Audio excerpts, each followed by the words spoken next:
ప్రియ దేవుని బిడ్డలారా, మనం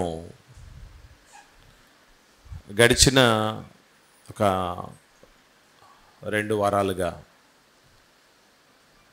దేవుణ్ణి ప్రేమించే వారి లక్షణాలు అనేది నేర్చుకుంటూ ఉంటున్నాం. మొదటి వారంలో దేవుణ్ణి ప్రేమించటం అంటే అర్థం ఏంటి, ప్రేమిస్తే మనకు వచ్చే లాభం ఏంటి, ప్రేమించకపోతే వచ్చే నష్టం ఏంటి అన్నటువంటి విషయాలను నేర్చుకున్నాం. అలాగే దేవుణ్ణి ప్రేమించే వారి ఆత్మీయ లక్షణాలు ఏంటో కూడా మనం తెలుసుకోవటం జరిగింది. ఈ సమయంలో మనం దేవుణ్ణి ప్రేమించే వారి మానసిక భావోద్వేగ లక్షణాలు, అంటే ఈ మానసిక లక్షణాలు భావోద్వేగ లక్షణాలని రెండు కలిపి ఎందుకు చెప్తున్నానంటే, మనస్సులో ఎటువంటి ఆలోచన ఉందో, ఎటువంటి స్వభావం కలిగి ఉందో మనసుకి మన భావోద్వేగాలు బయటపడతాయి. భావోద్వేగాలు అంటే అర్థం ఏంటంటే, మాట మన భావాన్ని తెలియపరుస్తుంది. అలాగే మన విషాదం, మన సంతోషం, మనం ఇచ్చేటటువంటి ప్రియారిటీ, స్థానం, ఇవన్నీ భావోద్వేగాలు. ఒక కోపం, ఒక ఆవేశం, ఓ నిరాశ, ఓ ఆశ, ఇవన్నీ భావోద్వేగాలు. మానసిక స్థితిని ఈ భావోద్వేగాలు ఎదుటివారికి తెలియపరుస్తాయి. అందుకే మానసిక భావోద్వేగ లక్షణాలు అని చెప్పడం జరిగింది. ఇందులో 2 లక్షణాలు ప్రాముఖ్యంగా దేవుణ్ణి ప్రేమించే వారిలో కనబడతాయి. మనం నిజముగా మానసికంగా భావోద్వేగ పరంగా దేవుణ్ణి ప్రేమిస్తున్నామా లేదా అని ఈ 2 లక్షణాలు తెలియపరుస్తాయి. మొట్టమొదటిది ఏంటంటే, దేవుణ్ణి ప్రేమించేవారు ఆనందంగా సంతోషంగా ఉంటారు. నోట్ చేసుకోండి. దేవుణ్ణి ప్రేమించే వాళ్ళ యొక్క మానసిక భావోద్వేగ లక్షణాలు ఆనందంగా సంతోషంగా ఉంటారు.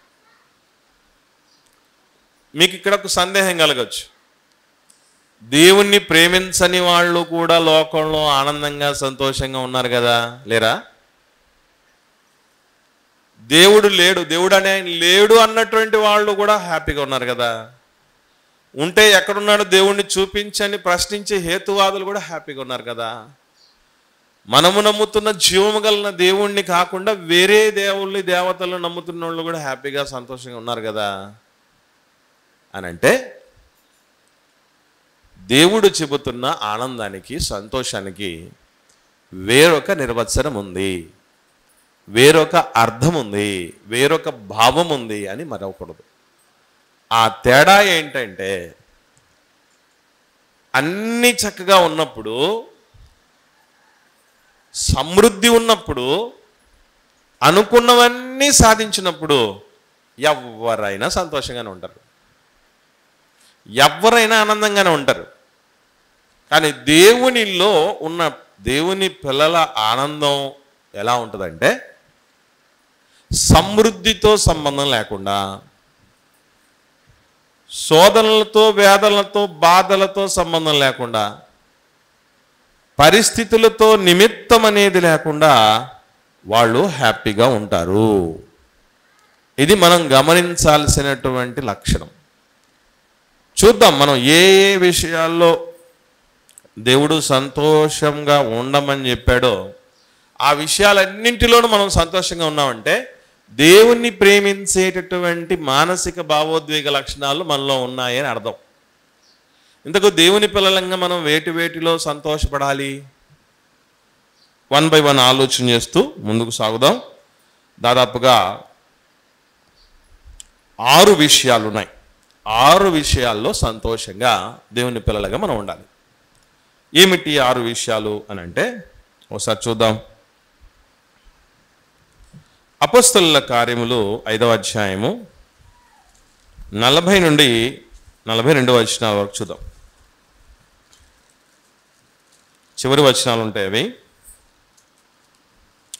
అపోస్తలుల కార్యంలో 5వ అధ్యాయము 40 నుండి 42 వరకు. వారు అతని మాటకు సమ్మతించి అపోస్తలులను పిలిపించి కొట్టించి యేసునామమును బట్టి బోధింపకూడదని ఆజ్ఞాపించి వారిని విడుదల చేశారు.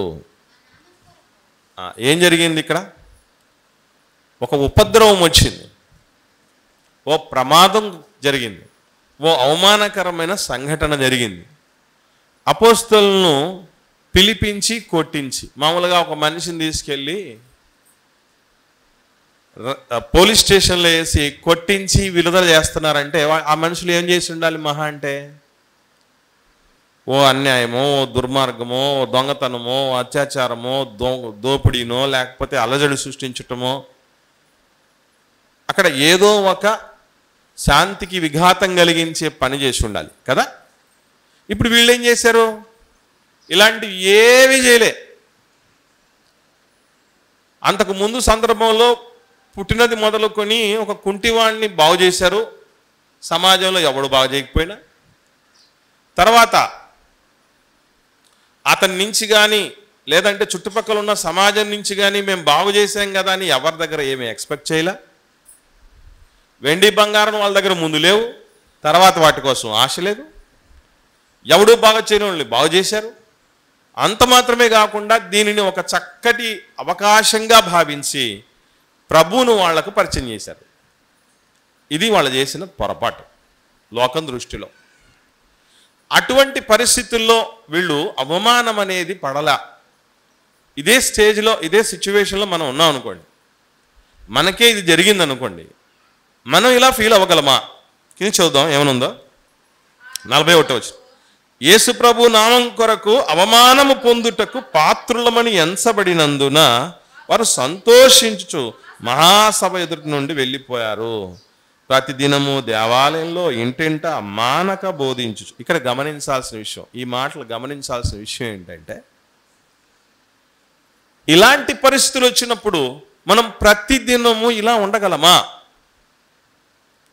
ప్రతిదినము మానక ఏం చేస్తున్నారంటే వాళ్ళు ముందు దేవాలయంలో ఇంటింట కూడుకుంటున్నారట. అంటే ఫస్ట్ ఆఫ్ ఆల్ మనకు శ్రమలు వచ్చినప్పుడు, మనకు అవమానం కలిగినప్పుడు ప్రభుని బట్టి ముందుగా ఎక్కడ దెబ్బ పడతా తెలుసా? నేను దేవుడి సన్నిధికి వచ్చి నాకు వచ్చినటువంటి మేలేంటి, నాకు ఒరిగిందేంటి, నాకు జరిగిందేంటి, కాబట్టి చర్చికి మానేయాలి. నన్ను దేవుడు తలగా ఉంచుతానన్నాడు కదా, తోకగా పెట్టాడు. ఇంకా దారుణంగా, దానికంటే దారుణమైన స్థితిలో నన్ను ఉంచడం జరిగింది. దేవుడు నా పక్షాన లేడు, నన్ను వదిలేశాడు అనేటువంటి ఉద్దేశంలో ఇటువంటి ఉపద్రవాలు వచ్చినప్పుడు మనలాంటోళ్ళు కుంగిపోతారు.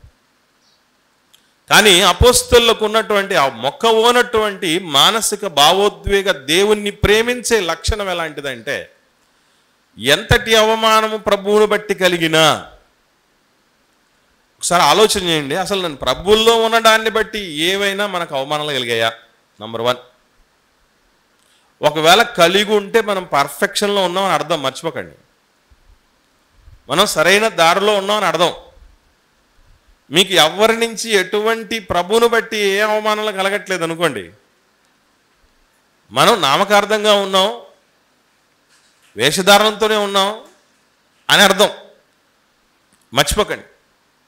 ఈ ఉపద్రవం లాంటిది, ఇలా అవమానాలు లాంటి పరిస్థితులు కలిగినప్పుడు కూడా ఆనందంతో ఉంటూ వాళ్ళ ఆరాధనలకు వాళ్ళు దానికి ఆటంకంగా మారలా. ఆ పరిస్థితి, ఆ అవమానం దేవుడి సన్నిధికి చేరువవటానికి సంబంధించి అది ఇబ్బందికరం ఏం అవలా. మరలా ఏం చేస్తున్నారట? వాళ్ళు బోధించే వాళ్ళైతే బోధ మానలా, వాళ్ళు దేవుడి సేవకు కష్టించి పనిచేసే వాళ్ళంటే ఆ కష్టం మానలా, వాళ్ళు దేవుడి మహిమ కోసం ఇచ్చేవాళ్ళంటే ఇవ్వటం మానలా. ఏదైతే చేస్తూ ఉన్నారో ఆ పనిలోనే ముందుటి కంటే రెట్టించిన ఉత్సాహంతో ఉన్నారట. అంటే ఉపద్రవాలు, అవమానాలు మనిషిని ఏం చేస్తాయంటే భక్తి జీవితాన్ని కలిచేస్తాయి, డిస్టర్బ్ చేస్తాయి. అలా డిస్టర్బ్ అవ్వకుండా ఏమాత్రం మునుపటి కంటే ఉన్నతమైనటువంటి స్థితిలో దేవుడికి చేరువవుతున్నామని అంటే మన మానసిక భావోద్వేగంగా ఆ స్థితి బాగుందని దేవుణ్ణి ఆ రీతిగా మనం ప్రేమిస్తున్నామని అర్థం. మెట్టుకు మనం ఎలా ఉన్నామో ఆలోచన చేయండి. వాళ్ళ ప్రకటనలు మానల, వాళ్ళ యొక్క కూడికలు మానలేదు. మనం ఒక చిన్న అవమానం లాంటిది, అది నిజంగా మన తప్పిదానికి సంబంధించి జరిగినా కూడా మనం తట్టుకోలేని స్థితిలో ఉన్నాం. అవమానములు నిర్లక్ష్య పెట్టే స్థితిలో ఎంతమంది ఉంటున్నాం? ముఖ్యంగా గమనించగలిగితే కొన్ని ఏరియాల గురించి చాలా ప్రమాదం. ఏరియాల్లో రాయలసీమ పౌరుషం అంటారు. ఈ పౌరుషం ఏం చేస్తుందంటే అవమానాన్ని అసలు సహించుకోనికుండా చేసే పరిస్థితులు. ఇంకొన్ని ఏరియాలు ఉన్నాయి. రాయలసీమ వాళ్ళు అంటే మిగతా వాళ్ళు బాగుంటారని అనుకోకండి.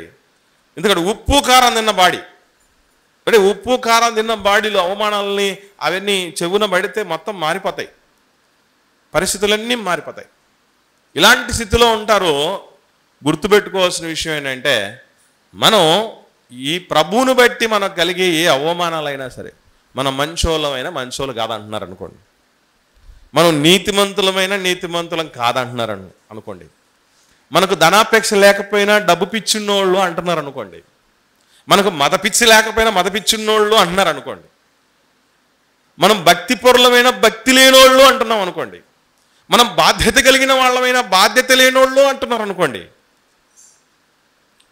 అదే అవమానం మనం భరించగలిగి భక్తి జీవితానికి దైవికమైనటువంటి క్రమశిక్షణకు ఏమాత్రం భంగం కలగకుండా కాపాడుకుంటే అదే ఉపద్రవాల్లో అనగా శ్రమలలో మన భావోద్వేగ స్థితి బాగుంది అని అర్థం.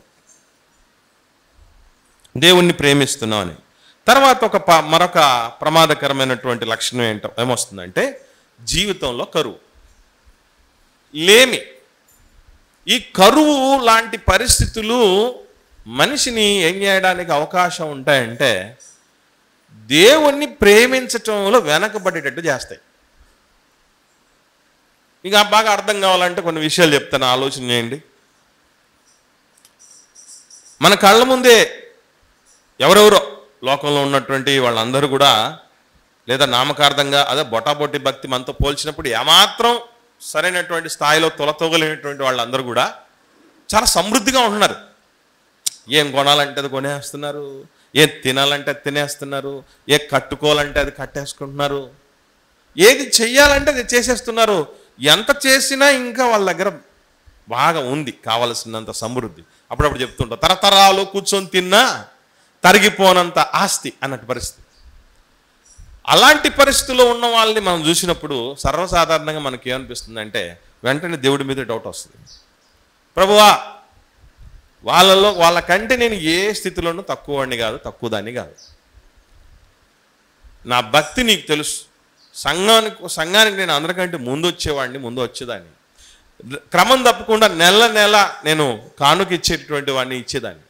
నా కుటుంబంతో సహా దేవుడు మీ సన్నిధికి వచ్చి నేను వాడబడేటువంటి స్థితిలో ఉన్నవాడిని. పాటలు పాడతాం, మేము బాగా పాడతాం, అందరికంటే పని ఎక్కువ చేస్తాం, విసుక్కోము, ఏమాత్రం పరిస్థితి ఉండదు. కానీ నాకు లేమినిచ్చావయ్యా అనే పరిస్థితుల్లో కృంగుబాటుకు గురైపోతాం, దేవుణ్ణి ప్రశ్నించే స్థితికి వెళ్తాం, దేవుని అనుమానించే స్థితికి వెళ్ళిపోతాం. కరువుకున్న పవర్ అది, కరువుకున్న పవర్.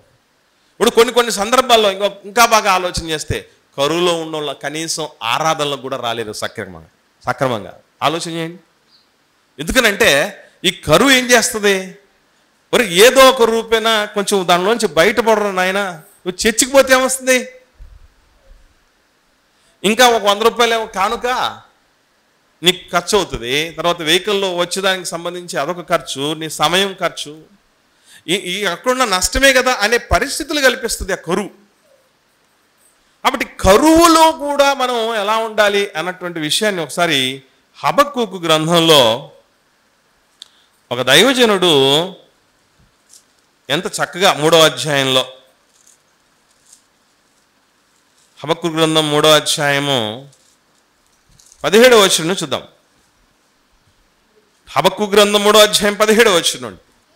అంజూరపు చెట్లు ఇంట్లో ఉన్నాయి, ఊర్లో ఉన్నాయి, తోటలో ఉన్నాయి. అంజూరపు తోట ఉంది, దాంట్లో చెట్లు ఉన్నాయి, కానీ పోయలేదట.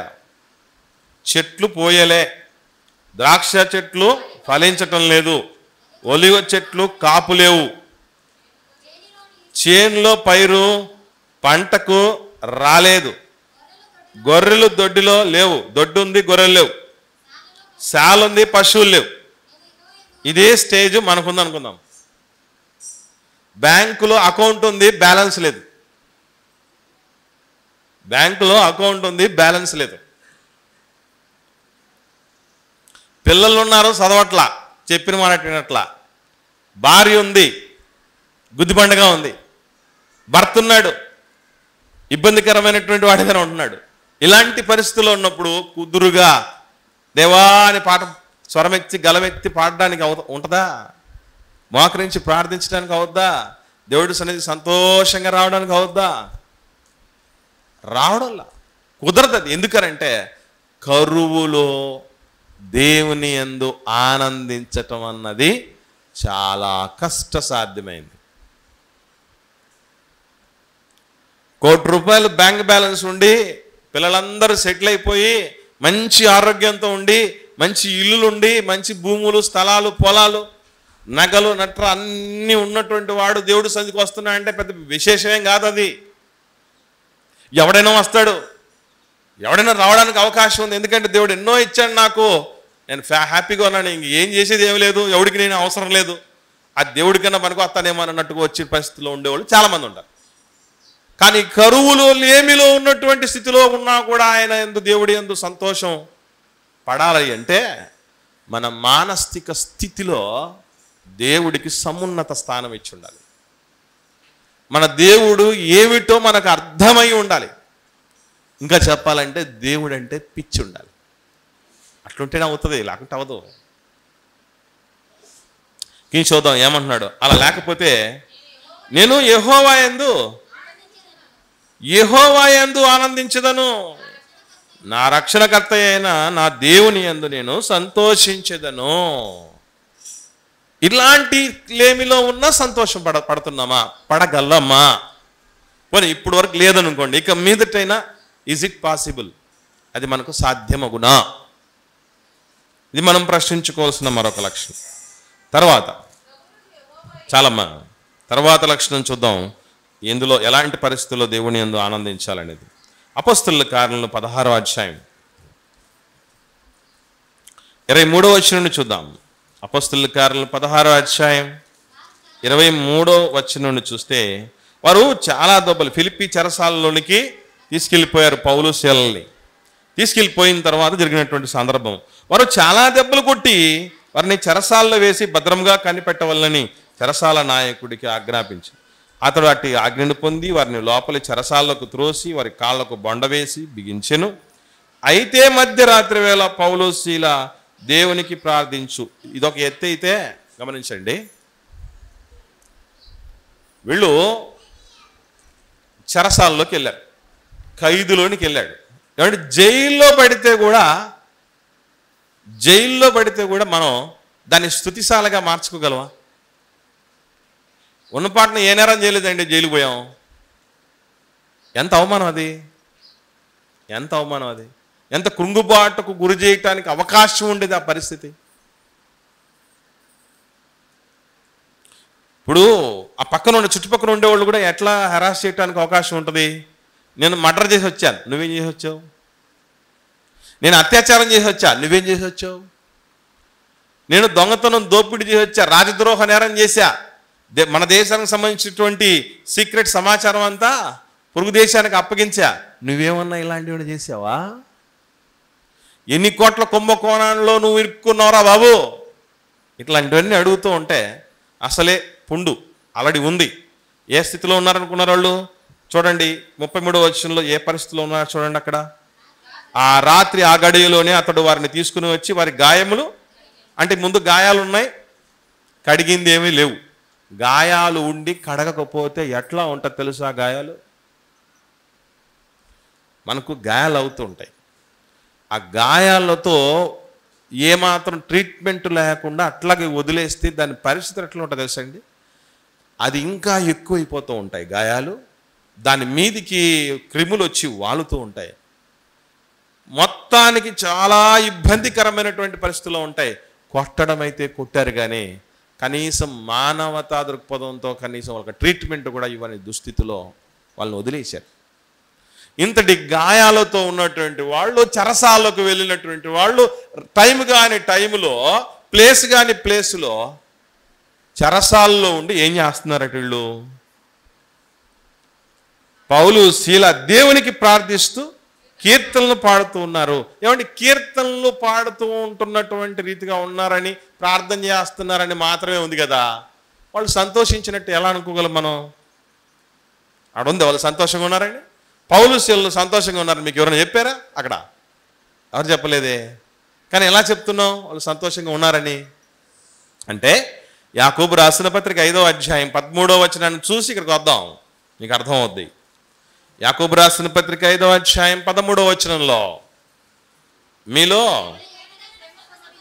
మీలో ఎవరికైనా శ్రమ సంభవించిన, ఓకే ప్రార్థన చేస్తున్నారంటే శ్రమలో ఉన్నారు కాబట్టి ఓకే, యాక్సెప్టెడ్, చట్టానికి సరిపోయింది. తర్వాత ఏంటి? ఎవరికైనా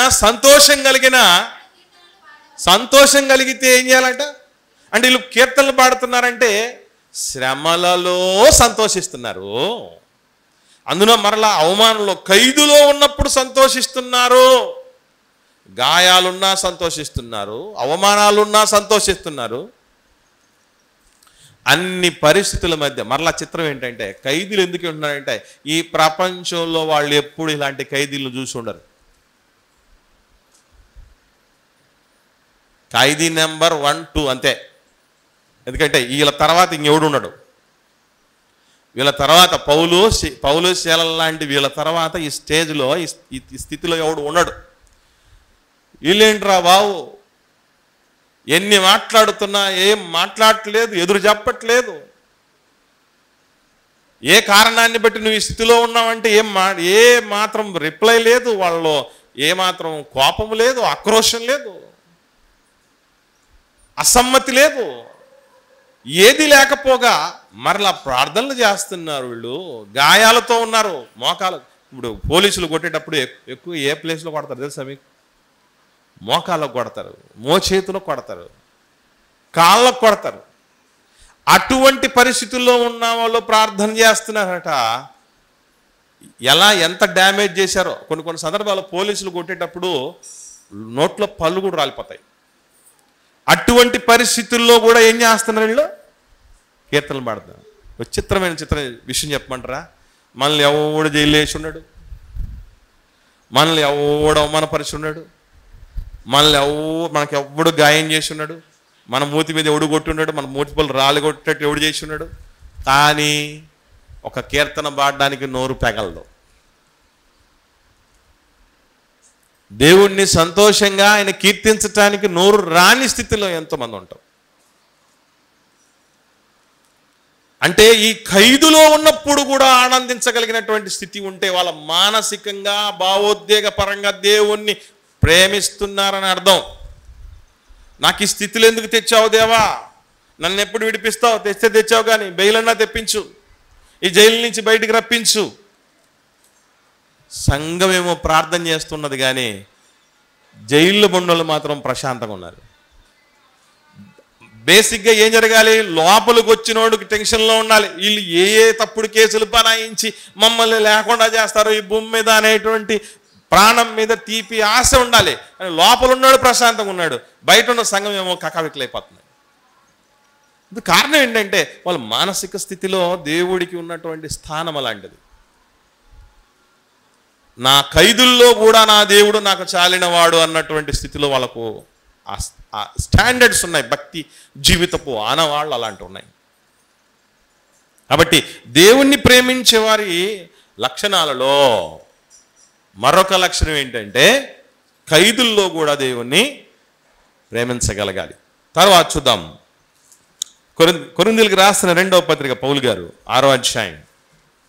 అపొస్తలుడైన పౌలు గారు కొరింథీయులకు రాసిన 2వ పత్రిక 6వ అధ్యాయంలో 10వ వచనంలో మంచి మాట ఉంది, చూద్దాం. చివరిలో 9, 8, 10 వచనాలు కలిసి ఉంటాయి. దరిద్రులమైనట్లు ఉండియు అనేకులకు ఐశ్వర్యము కలిగించువారము. అంటే దరిద్రతలో కూడా అనేకులకు ఐశ్వర్యం ఇవ్వాలనుకున్నారట. ఏమీ లేనుడు ఏం పెట్టగలనండి? మనలాంటి మన ఫీలింగ్ ఎలా ఉంటుంది చెప్పండి? ఇప్పుడు నేనేం చేయగలను? పేదరికంలో మనం ఉన్నాం అనుకోండి, ఏమయ్యా సంఘం కోసం ఏంటంటే నేనేం చేయగలను అంటామా లేదా? బేసిక్గా మనం అలాంటి పరిస్థితే. కానీ దరిద్రులమైనట్టుండి ఏం చేయగలరట? అనేకులకు ఐశ్వర్యం కలిగి. చూడగానే నాకు వెంటనే లాదర్ గారే గుర్తొచ్చారు. ఏ రోజు కూడా దేవుణ్ణి ఒక పల్లెతో మాట అన్నటువంటి వాడు కాదు. అంత దరిద్రతలో ఉండి కూడా దేవా నువ్వు ఏదో ఒక రూపేనా ఎవరినో ఒకరినైనా పంపించి, ఇవన్నీ మనకు ఏ విషయమైంది ఆయన గుర్తు రాలే. చూడండి, దరిద్రులు భిక్షమెత్తుటకైనా విడవబట్టేయని నేను చూడలేదు నీతిమంతులు అంటారే. లాజరు నీతిమంతులే కదా, మరి ఎందుకు అలా వదిలేశాడు దేవుడు? వస్తాయి, అటువంటి పరిస్థితులు కూడా వస్తాయి. స్పెషల్ కేసులు అవి. మళ్ళీ ఎవరికి పడితే వాళ్ళకి రావాలంటే మర్చిపోకండి. మీకు ఎప్పుడైనా గుర్తుపెట్టుకోండి, మనకు గొప్ప గొప్ప కష్టాలు, బాధలు, ఇరుకులు, ఇబ్బందులు ఎందుకు రావు తెలుసా? మనం అంత టోళ్ళం కాదు కాబట్టి, మనకు ఆ స్టాండర్డ్లు లేవు కాబట్టి, ఆ స్థాయి లేదు కాబట్టి మర్చిపోకండి. యోబు గారికి ఎందుకు వచ్చాయంటే క్యాపబుల్ పర్సన్ యోబు గారు. ఆయన భరించగలిగినటువంటి వాడు, సహించగలిగినటువంటి వాడు. ఇంకా అట్లా చెప్పాలంటే, వాస్తవం చెప్పాలంటే ఆత్మీయంగా పహిల్వాను, ఒక బాహుబలి ఎవరన్నా ఉన్నారంటే అది యోబు గారు లాంటి వాళ్ళే. ఇక్కడ దరిద్రత ఉంది, దరిద్రత ఉన్నా కూడా మేము ఐశ్వర్యాన్ని కలిగించగలిగినంత స్థితి కలిగిన వాళ్ళం అనే ఆ రకమైనటువంటి ఆత్మీయంగా ఎంతటి స్థితిలో మెచ్యూరిటీ ఉన్నటువంటి వాడు చూడండి. దరిద్రతలో కుంగిపోతాం మనం. దరిద్రతలో శూన్యత వస్తుంది. దరిద్రతలో నిరాశ నిస్పృహలు అలుముకుంటాయి. కానీ దరిద్రతలో కూడా అనేకులకు ఐశ్వర్యం కలిగించగలిగిన వాళ్ళం అనే పరిస్థితి అంటే నా దేవుడు నాకున్నాడు, నాకు చాలు. ఇది వాళ్ళకున్నటువంటి పరిస్థితి. తర్వాత కొన్ని చూద్దాం. హెబ్రీయులకు రాసిన పత్రిక పౌలు గారు 10వ అధ్యాయం 34వ వచనం చూద్దాం ప్రియులారా. 34వ వచనం పౌలు గారు హెబ్రీయులకు రాసిన పత్రిక 10వ అధ్యాయము 34వ వచనం. ఎలాగనగా మీరు ఖైదులో ఉన్న వారిని కరుణించి మీకు మరి శ్రేష్టమైనదియు స్థిరమైనదియునైన స్వాస్థ్యము ఉన్నదని ఎరిగి మీ ఆస్తిని కోల్పోవుటకు సంతోషముగా ఒప్పుకొంటిరి. సంతోషం దేంట్లో ఉందట?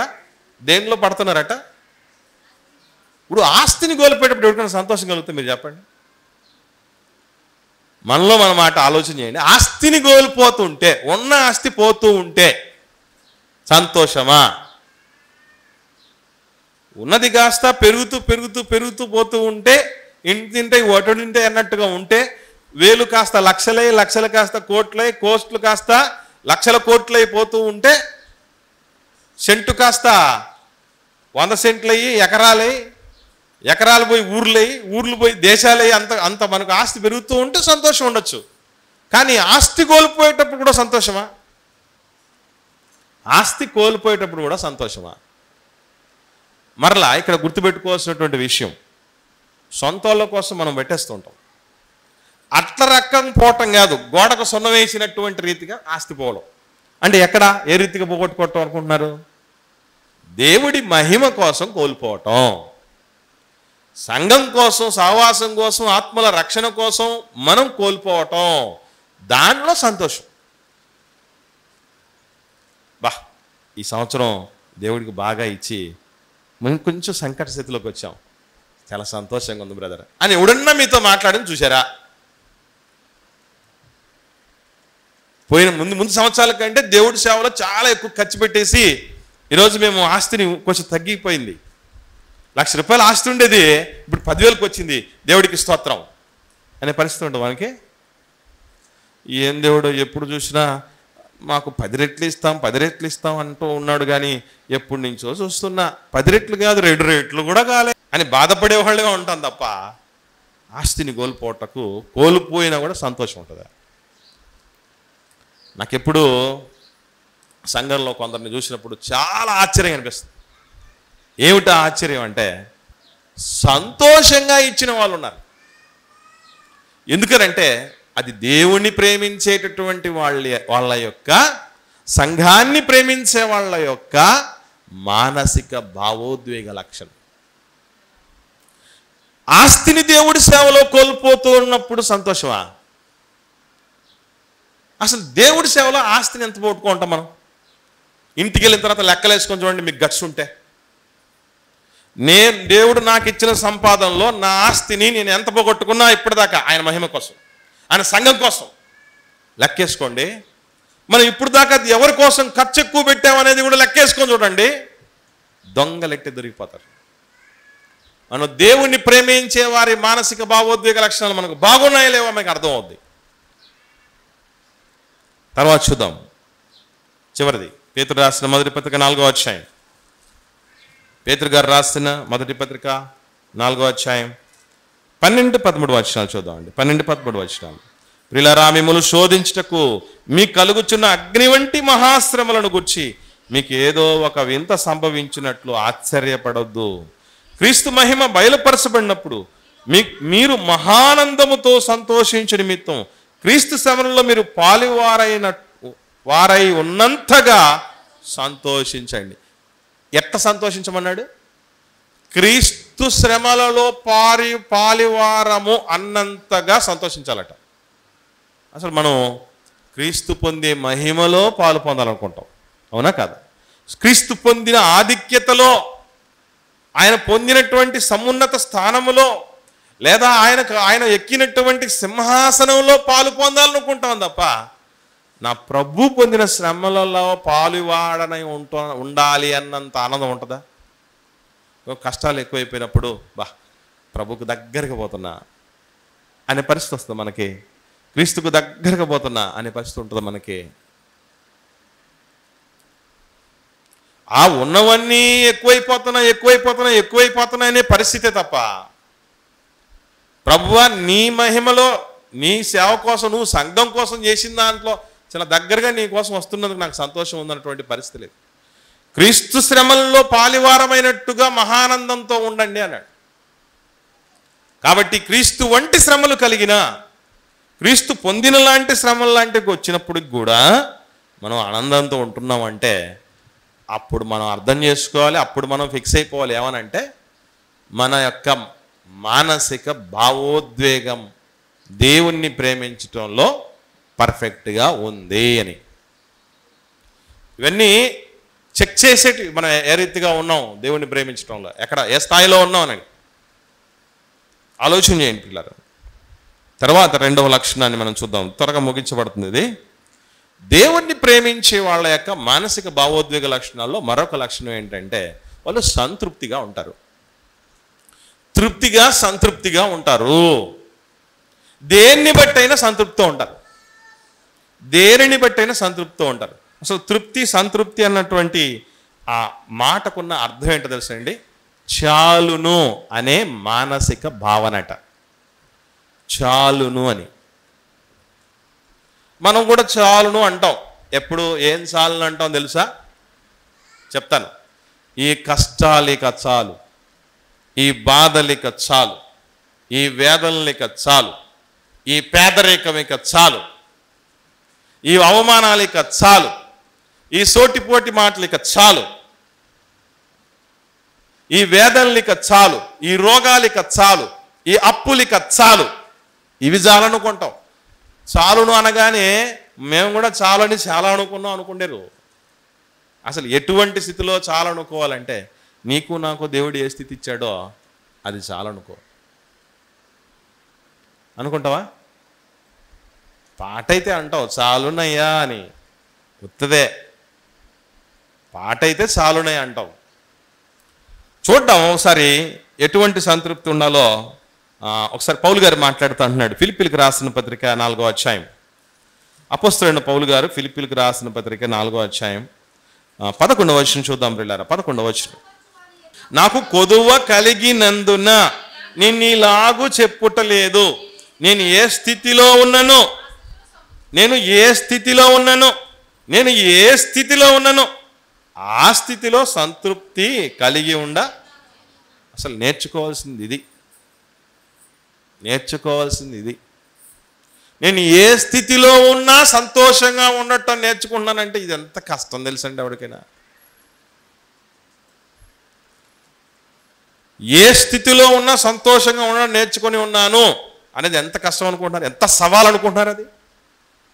ఈరోజు మనకు అనవసరమైన ప్రాకులాట్లు, టెన్షన్స్, బీపీలు, షుగర్లు, అల్సర్లు, గ్యాస్ట్రిక్ ట్రబుళ్ళు ఇవన్నీ ఎందుకు వస్తున్నాయి తెలుసా? ఇది లేకనే, ఇది నేర్చుకోకనే. ఏమిటది? ఏ స్థితిలో ఉన్న సంతృప్తి. ఇది చూడండి, కొన్ని ఎగ్జాంపుల్ చెప్తున్నాడు ఆయన. మనకు అర్థం కావట్లేదు. దీన స్థితిలో ఉండనెరుగుదును, సంపన్న స్థితిలో ఉండనెరుగుదును, ప్రతి విషయంలోనూ అన్ని కార్యములలోనూ కడుపు నిండి ఉండుటకు, ఆకని కొని ఉండుటకు, సమృద్ధి కలిగి ఉండుటకు, లేమిలో ఉండుటకు నేర్చుకొని ఉన్నాను. కొంతమందికి ఎట్లా ఉంటాయంటే భయాలు చెప్తున్నా, గుర్తుపెట్టుకోండి. కొంతమందికి ఉండే భయాలు ఎలా ఉంటాయంటే, ఇప్పుడు మనం ఖర్చు పెట్టకపోయినా కొన్ని కంఫర్ట్స్ వస్తాయని, కొన్ని సౌకర్యాలు వస్తాయి. అప్పుడు దాన్ని అనుభవించడానికి కూడా భయపడతారు. ఎందుకు? అమ్మో, ఈ సౌకర్యాలకు, ఈ సుఖాలకు అలవాటు పడితే రేపు మరలా ఇబ్బంది అవుతుందేమో అని ఆ భయాలు ఉన్నాయా లేవా? అది కూడా తప్పే, మర్చిపోకండి. ఎందుకనంటే మనకు అన్నీ తెలియాలి. గంజి తెలియాలి, బెంజు తెలియాలి. గంజి మాకు తెలుసు బ్రదర్, బెంజు కావాలి అనేది మీరు ఇది చెప్పిన తర్వాత అట్లా అనుకోవడానికి అవకాశం ఉంటుంది. గుర్తుపెట్టుకోండి, దేవుడు ఇవ్వాలనుకుంటే గంజి ఇచ్చినోడు ఆయనే, బెంజి కూడా ఇచ్చేది ఆయనే. అది మనం మర్చిపోకూడదు. ఈ భూమి మీదకి రావటానికి, రూపుదిద్దుకోవటానికి అమ్మ కడుపులో ఇంత చోటు ఇచ్చినోడు ఆయనే, బతకటానికి అన్ని అవకాశాలు కల్పించింది ఆయనే, పోయిన తర్వాత ఇంత 6కు 3 ఇచ్చేది ఆయనే, చచ్చిపోయిన తర్వాత ఏ లోకాన్నో మన జీవితాన్ని బట్టి డిసైడ్ చేసి ప్లేస్ ఇచ్చేది ఆయనే. ఇన్ని ఇచ్చిన ఆయన నీకు నాకు ఇల్లు ఇవ్వలేడా కావాలనుకుంటే? నీకు నాకు స్థలం ఇవ్వలేడా కావాలనుకుంటే? ఎప్పుడైతే మనల్ని గురించి మనం ఎక్కువగా తీవ్రంగా ఆలోచించడం మొదలు పెడతామో అప్పుడే గుర్తుపెట్టుకోండి, మన జీవితాల్లో దేవుడు లేడని. మన బ్రతుకుల్లో దేవుడు లేడు. మేమే అన్నీ చేసుకోవాల్సింది, అన్నీ కట్టుకోవాల్సింది, అన్నీ చేసుకోవాల్సింది మనమే అన్నటువంటి పరిస్థితిలో ఉన్నాం కనుకనే, ఆయన ఆనుకోలేని స్థితిలో ఉన్నాం కనుకనే ఈరోజు లేనిపోని ఆందోళన మనలో ఉన్నాయి. మనకంటే కింద ఉన్నటువంటి వాళ్ళని మనం చూడలేకపోతున్నాం. మనకంటే కింద ఉన్న స్థితిలో ఉన్న వాళ్ళని చూడలేకపోతున్నాం. మంచి ఆరోగ్యాన్ని ఇచ్చి, మంచి కుటుంబాన్ని ఇచ్చి, మంచి రక్షణనిచ్చి, మంచి సంఘాన్ని ఇచ్చి, దేన్నైనా సాధించగలిగినటువంటి టాలెంట్స్ని ఇచ్చి, అవకాశాలను ఇచ్చే దేవుడు ఎన్ని చేస్తూ ఉన్నా ఇంకా ఏదో లేదన్నటువంటి అసంతృప్తి బతున్నాం అంటే అది చాలా ప్రమాదకరమైన లక్షణం ప్రియులారా. పౌలు గారు అంటున్నారు, ఈ మాట మనం చెప్పగలం, మనం అనగలం. ఆలోచన. కాబట్టి సంతృప్తి చాలా మంచి లక్షణమైంది. అందుకే గుర్తుపెట్టుకోండి, మనం చేయాల్సినటువంటి విషయం ఒకటే. ఇప్పుడు దాకా మనం ప్రయాసపడుతున్నాం కదా, చాలా రకాలుగా ఇబ్బంది పడుతున్నాం కదా, మనకు తెలియాల్సిన ఒక చేదు నిజం ఒకటి చెప్తాను, ఆలోచన చేయండి. సామెతల గ్రంథం 10వ అధ్యాయం 22వ వచనం చూడండి. సామెతల గ్రంథం 10వ అధ్యాయం 22వ వచనం చూద్దాం. యెహోవా ఆశీర్వాదము ఐశ్వర్యమునిచ్చును. ఇది మనకు కావాల్సింది. నరుల కష్టము చేత, మన కష్టాలతో మనం ఎక్కువ చేసుకోలేమమ్మా ఆశీర్వాదాలని. ఓ తల్లి, మనమే వినాలి, తల్లులందరూ వినాలి, తండ్రులారా వినండి. మన కష్టము చేత మన ఆశీర్వాదాలను ఎక్కువ చేసుకోలేము. మనం ఎలాంటి వాళ్ళం అంటే, ఒక గొర్రె ఉందట, 7 కొండలు ఎక్కెక్కి మేసి, ఒక కొండ ఎక్కేసింది, మొత్తం కొండంతా తినేసింది, తోక పెరిగిందేమో చూసుకుంటుందట, బెత్తడే ఉంది. 2వ కొండ ఎక్కింది, తినింది, చూసుకుంది, బెత్తడే ఉంది. 7 కొండలు ఎక్కెక్కి మేసిన అట్టే ఉందట. గుర్తుపెట్టుకోవాల్సిన విషయం ఏంటంటే తోక పెరగలేదు కానీ శోకం పెరిగింది దానికి. అరే ఇంకా పెరగలేదు అని. కాబట్టి నీ నా కష్టం పనికిరాంది, మర్చిపోకండి. నా తెలివితేటలు అవి ఎన్ని స్ట్రాటజీస్ అన్నీ పెట్టేస్తాం, అవి పెడతాం ఇవి పెడతాం, అవి చూస్తాం అంతూ చూస్తాం, ఇవన్నీ వద్దు, ఏవి పనికిరావు. దేవుడు ఏమన్నాడు? నరుల కష్టము చేత ఆశీర్వాదం ఎక్కువ కాదు నాయన, నీ ఐశ్వర్యం ఎక్కువ కాదు. నీ నా కష్టం ఏముంది? ఆయన చల్లని చూపులు ఉండాలి తప్ప, దేవుని చల్లని చూపులు ఉండాలి తప్ప నీ నా కష్టం ఏమైపోద్ది? కోట్లున్నోళ్ళు సమాధుల్లో ఉన్నారు తెలుసా? మనకంటే శక్తులు, సామర్థ్యాలు, పలుకుబళ్ళు, డబ్బులు అన్ని రకాలు ఉన్నటువంటి వాళ్ళు ఈరోజు నాకు ఈ ప్రపంచంతో సంబంధమే లేదని సమాధుల్లో శవాలై తేలున్నారు. తెలీదా మనకి ఇవన్నీ?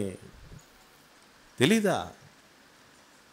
కాబట్టి పిల్లరా, మనకు కావలసేటివి వాటికంటే పుష్కలంగా ఇంకా ఉన్నాయి ప్రస్తుతానికి. అన్న వస్త్రాలతో తృప్తి పొందండి అన్నాడు. ఉన్నాయా లేవా? ఎంత ఉన్నాయో ఒక మాట చెప్తాను. ముఖ్యంగా ఇంట్లో ఉన్న ఆడకూతుర్లకు ఎక్కువ వస్త్రాలు ఎన్ని ఎక్కువ ఉంటాయంటే, నా పుట్టినరోజు వస్తుంది అని భార్య ఏడుస్తుందట, బాధపడుతుందట, నాకు ఒక మంచి చీర తెస్తే బాగుండు మా ఆయన అని. అంటే ప్రతి పుట్టినరోజు తెస్తూ ఉంటాడు, ఈసారి తెరవడం లేదని ఆలోచన చేస్తూ బాధపడుతూ ఉంటే భర్త చీర తెచ్చిచ్చిన తర్వాత, చాలా బాగుందండి ఈ చీర, సూపర్గా ఉంది, ఇంతకుముందు తెచ్చిన ఏ చీర దీంతో సమానం కాదు, ఎంత పడింది, ఎక్కడి నుంచి తీసుకొచ్చారా అంటే, నీ బీరువాలోంచి తీసుకొచ్చారని చెప్పాడట.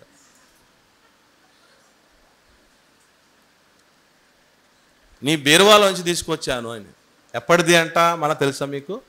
పెళ్ళైన కొత్తల్లో. అది పెళ్ళైన కొత్తల్లో కట్టిన చీర చాలా సంవత్సరాలకు తీసుకుని వస్తే అంటే ఏంటి అర్థం అన్నమాట? ఆ తల్లికి ఎన్ని చీరలు ఉన్నాయో, అది ఆమె చీరో కాదో తెలీదు. అన్ని వస్త్రాలు ఉన్నాయి. నిజంగా చెప్పాలంటే మన దగ్గర అన్ని వస్త్రాలు ఉండకూడదు. లేని వాళ్ళు చాలామంది ఉన్నారు. మనం ఎట్లా ఉంటామంటే, లావు పెరిగాము, హైట్ పెరిగాము, పట్టట్లేదన్నా కూడా ఎదురు వాటికి ఇవ్వలేము. ఇంకా నయం, లావు పెరిగితే సన్నం అవుతామేమో అనేటువంటి ఆలోచన ఉంది. హైట్ పెరిగితే తగ్గవు కదా. అప్పుడేం ఆలోచన చేస్తుంది తెలుసా? మా ఇంట్లోనే మా హైట్లో ఉన్న వాళ్ళకి ఇస్తాం అనుకుంటాం మనం. అన్నము వస్త్రానికి మించి ఎన్ని ఇచ్చాడు, అయినా తృప్తి లేదు. తృప్తి లేని జీవితం గుర్తుపెట్టుకోండి, అది ఒక శ్మశానం లాంటిది. తృప్తి లేని జీవితం ఒక శ్మశానం లాంటిది. దాంట్లో ఎవరు ఉండాలనుకోడు, కానీ దాంట్లోనే మనం స్విమ్మింగ్ చేస్తున్నాం. వద్దు ప్రియులరా, దేవుణ్ణి ప్రేమించే వారి మానసిక లక్షణం, మనకేం కావాలో మనకంటే బాగా మన తండ్రికి తెలుసు. ఇదొక్కటి మైండ్లో ఫిక్స్ అయిపోండి అంతే. నాకేం కావాలో నాకంటే, మా ఆయన కంటే, మా ఆవిడ కంటే, మా అమ్మ నాన్నల కంటే, నా తోబుట్టుల కంటే, నా బిడ్డల కంటే నా దేవుడికి తెలుసు. నాకు అవసరం అనుకుంటే నా తండ్రి తీసుకొని వచ్చిస్తాడు. నాకు అవసరం లేదనుకుంటే దూరం చేస్తాడు. అనుకోండి, పెళ్లి కాలేదని బాధపడేవాడు, ఉద్యోగం రాలేదని బాధపడేవాడు, పిల్లలు లేరని బాధపడేవాడు, పిల్లలు కలిగిన తర్వాత ప్రయోజకులు అవుతారో కాదో అని బాధపడేవాళ్ళు. ఎప్పుడు సంతృప్తిగా ఉంటాం మనం? కాటికి కాలు దాచుకున్న ముసలాయన్ని కూడా అడిగితే ఏంటంటే, మా ముని మనవాడు ఒకడు ఉన్నాడు, వాడు బాగలేడు, నాకు అదే బాధ ఉందని చెప్తాడు. అసంతృప్తి. కాబట్టి ప్రియులరా, ఇది మంచిది కాదు. ఈ లక్షణాలను దయచేసి దూరపరచుకొని చక్కగా దేవుణ్ణి ఆనుకుని జీవించే లక్షణాలను, ఆయన్ని ప్రేమించడానికి అరమరికలు లేకుండా, శక్తిలోపం లేకుండా ముందుకు సాగాలని, మంచి మానసిక భావోద్వేగ లక్షణాలైనటువంటి దేవునిలో ఆనందం, దేవుడు ఇస్తున్న పరిస్థితుల్లో ఆనందం కలిగి సంతృప్తితో జీవించడానికి సిద్ధపడాలని నన్ను నేను కూడా హెచ్చరించుకుంటూ, మిమ్మల్ని కూడా దేవుని బట్టి హెచ్చరిస్తూ, మిమ్మల్ని అందరినీ ప్రాధేయపడుతూ ఈ మాటలు ముగిస్తున్నాను. ప్రార్థన చేద్దాం.